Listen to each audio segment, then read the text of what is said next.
Hello everyone. So today we are going to start with exercise 2.5 for maths 1.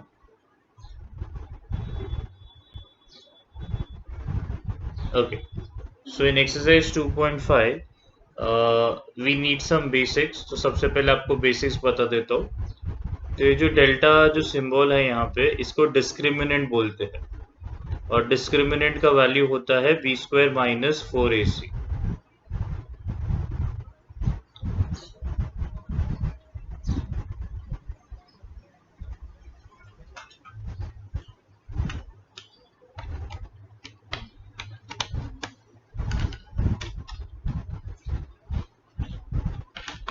Okay.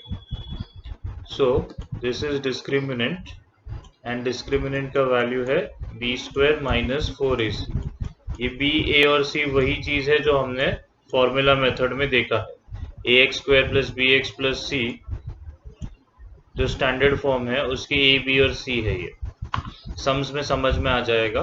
तो अगर ये equal to zero होता है तो इसका मतलब जो रूट्स है वो रियल और इक्वल होने वाले हैं. अगर ये ग्रेटर देन जीरो है मतलब पॉजिटिव है, इसका मतलब अगर इसका आंसर जीरो आ रहा है तो रूट जो है वो रियल और इक्वल होते हैं. और अगर ये पॉजिटिव आ रहा है इसका आंसर तो रूट जो है वो रियल और अनइक्वल होंगे. और अगर इसका आंसर नेगेटिव आता है तो इसके रूट जो है वो नॉट रियल होंगे. और बाकी के कंसेप्ट हम आगे पढ़ेंगे. सबसे पहले इससे चालू करते हैं. तो इन्होंने बोला है कि ये क्वाड्रेटिक इक्वेशन का स्टैंडर्ड फॉर्म है जहाँ पे बी स्क्वायर माइनस 4ac का वैल्यू एक में 5 आ रहा है और एक में माइनस 5 आ रहा है. तो इसके नेचर का रूट्स का नेचर क्या होगा. तो जैसे मैंने आपको बोला कि अगर वो पॉजिटिव है तो यहाँ पे आंसर आएगा रियल और unequal. So the answer is real and unequal. और अगर वो नेगेटिव आया तो आप लिख सकते हैं नॉट रियल या फिर आप इमेजिनरी भी लिख सकते हैं. तभी बेटर है कि टेक्स्ट बुक को ही फॉलो करेंगे. यहाँ पे मैंने इमेजिनरी लिखा है, बात वही होता है, बट आप नॉट रियल लिख लीजिए तो भी चलेगा. ठीक है. So this is the first सम.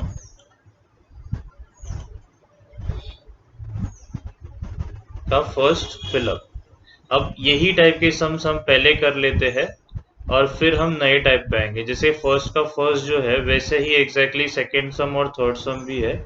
तो पहले आपको ये सेकेंड और थर्ड बता देता हूँ, फिर हम लोग ये क्वेश्चन नंबर 2 और क्वेश्चन नंबर 3 पे आएंगे. So let's move on to the main question number 2 which is value of discriminant निकालना है. तो x square plus 7x minus 1 equal to 0 question लिख लिया. और फिर ऐसा लिखना है comparing above equation with A x square plus B x plus C equal to 0. हम ये ऑलरेडी फॉर्मूला मेथड में ये स्टेटमेंट लिख चुके हैं. तो ए मिलेगा 1 जो कि एक्स स्क्वायर का कोएफिशिएंट है, बी मिलेगा प्लस 7 जो एक्स का कोएफिशिएंट है, और सी मिलेगा माइनस 1 जो कि कांस्टेंट है. अब हम बी स्क्वायर माइनस 4ac निकालेंगे ये वैल्यूज में पुट करके. तो b के जगह पे 7, a के जगह पे 1, c के जगह पे माइनस 1. तो ये हो गया 49, ये माइनस साइन और ये मल्टीप्लाई करने पे माइनस 4 मिल रहा है. अब जब दोनों माइनस बाजू बाजू में आते हैं तो हमें पता है कि उसे प्लस कर देना है. तो आंसर है 49 प्लस 4 विच इज 53. तो बस यही ढूंढने को बोला था, find the value of discriminant. वैसे यहाँ पे सेकेंड सम का क्वेश्चन लिखा है मैंने. अब मैंने स्टेप्स वगैरह नहीं लिखा है, सिर्फ आपको वर्किंग बताया है. आप प्रॉपरली स्टेप्स के साथ लिखेंगे सब कुछ जैसा फर्स्ट सम में था. अब यहाँ पे इक्वेशन देखने से a मिल रहा है 2, b मिल रहा है माइनस 5 और c मिल रहा है 10. तो ये हो जाएगा बी स्क्वायर माइनस 4ac मतलब माइनस 5 का स्क्वायर माइनस 4 इंटू ए के जगह पे 2 और सी के जगह पे 10. अब हमें पता ही है कि नेगेटिव नंबर का स्क्वायर करे तो भी वो पॉजिटिव होगा. पॉजिटिव नंबर का स्क्वायर भी पॉजिटिव होता है और नेगेटिव नंबर का स्क्वायर भी पॉजिटिव ही होता है. तो माइनस 5 का स्क्वायर करेंगे तो 25 और ये हो जाएगा 80. तो आंसर है 25 माइनस 80 करेंगे तो दो नंबर एक प्लस एक माइनस है तो करने का सब्ट्रैक्शन. तो 80 माइनस 25 करेंगे तो 55 मिलेगा, बट बड़े नंबर का साइन लेना होता है. तो 80 नंबर बड़ा है उसका साइन माइनस है इसलिए माइनस आएगा. ऐसे यहाँ पे थर्ड वाला सम है. थर्ड वाला दिखने में डरावना लगता है बट ऐसा कुछ नहीं है, वो सिंपल ही है. ए का वैल्यू √2 ले लेंगे, बी का वैल्यू 4 और सी का वैल्यू 2√2। अब वही वैसे ही करना है, बी स्क्वायर माइनस 4ac, तो बी के जगह पे 4 का स्क्वायर, ए के जगह पे √2 और सी के जगह पे 2√2। ये 4 का स्क्वायर तो हो गया 16। अब ये अच्छे से समझ लीजिए, सबसे पहले तो ये 4 और ये 2 को मल्टीप्लाई किया, यहाँ पे 8 लिख लिया, और ये √2 और √2 को मल्टीप्लाई करके 2 लिख लिया। तो बस यही किया है। जो लाइक टर्म्स है, जैसे 4 और 2 लाइक टर्म्स है, सेम टाइप के है, तो 4 इंटू 2 8 और √2 इंटू √2 हो गया 2 और फिर 8 इंटू 2 हो गया 16। तो 16 माइनस 16 0 हो गया। तो इसका मतलब इसका बी स्क्वायर माइनस 4ac का आंसर 0 है। सो ये हो गया सेकेंड वाला कि तीनों क्वेश्चंस। अब वही चीज थर्ड वाले में भी करना है, फर्क सिर्फ वही है कि नेचर ऑफ रूट्स भी बताना है साथ में। तो जैसा सेकेंड सम में किया है सेम टू सेम ही थर्ड सम में करना है, सिर्फ एक लाइन एक्स्ट्रा लिखना है। तो देख लेते हैं, जैसे यहाँ पे है तो मैंने वापस पूरा स्टेप्स किया है फर्स्ट सम के लिए। a1 है, b-4 है, c4 है, डिस्क्रिमिनेंट निकाल लिए, आंसर आएगा। तो आंसर तीन तरीके से आ सकते हैं, या तो पॉजिटिव आएगा, या तो नेगेटिव आएगा, या तो जीरो आएगा। तो अगर जीरो आए तो हमें पता है कि रूट्स जो है वो रियल एंड इक्वल है, ये हमने पढ़ा है ऊपर। यहाँ पे मैंने आपको बताया था कि अगर वो जीरो आए तो आंसर है रियल और इक्वल। तो बस उतना ही करना है।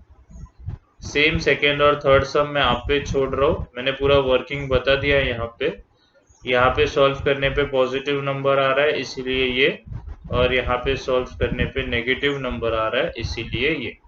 तो काफी स्ट्रेट फॉरवर्ड सम्स है, आप देख के कर सकते हैं। ट्राई तो कीजिए कि बिना देखे ही करें और फिर सिर्फ आंसर वेरीफाई कीजिए यहाँ पे। So we are done with the third sum. अब वापस इसके ऊपर आ जाते हैं। तो यहाँ पे ये जो प्रॉपर्टी लिखा है, वैसे मैंने नोट्स में भी लिखा है वो प्रॉपर्टी, तो नोट्स में आपको बता देता हूँ। यहाँ पे ये जो है वो प्रॉपर्टी है। तो प्रॉपर्टी ये है कि अगर आपको रूट्स दिए हुए हैं तो आप इक्वेशन कैसे बना सकते हैं। तो फॉर्मूला ये है कि x square minus sum of the roots into x plus product is equal to 0। मतलब अगर आपको सम ऑफ रूट्स पता है, प्रोडक्ट पता है, तो आप इक्वेशन बना सकते हैं यूजिंग ये फॉर्मूला। और अगर आपको अलग अलग रूट्स दिए हैं तो आप उसका सम कर लीजिए पहले। तो जैसे यहाँ पे किया है मैंने कि 0 और 4, इन्होंने क्वेश्चन में ऐसा बोला है फोर्थ वाले में कि form the quadratic equation from the roots given below, मतलब रूट्स दिए हुए हैं 0 और 4। तो सम करने पे 4 मिलेगा और प्रोडक्ट करने पे 0 मिलेगा।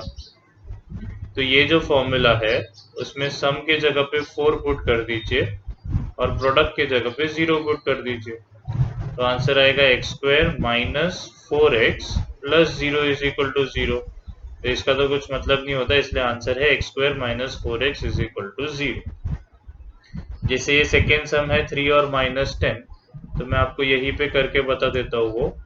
तो दो नंबर्स है 3 और -10, तो दोनों का सम निकालेंगे तो दोनों को ऐड करना पड़ेगा।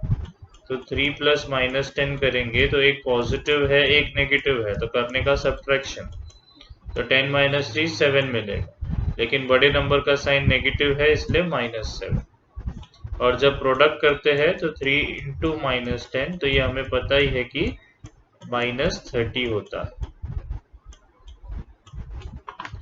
अब एक बार ये कंप्लीट हो गया तो ये जो फॉर्मूला है x square minus sum of roots into x plus product, तो उसमें पुट कर देते हैं। तो x square minus sum of roots के जगह पे आएगा -7 ब्रैकेट के बाहर x plus product of roots के जगह पे आएगा -30 इज इक्वल टू 0। तो ये हो जाएगा एक्स स्क्वायर माइनस माइनस हो जाएगा प्लस 7x और प्लस माइनस है तो -30 इज इक्वल टू 0। तो यही हमारा फाइनल आंसर है सेकेंड वाले क्वेश्चन के। So let's continue the next sums in the next week.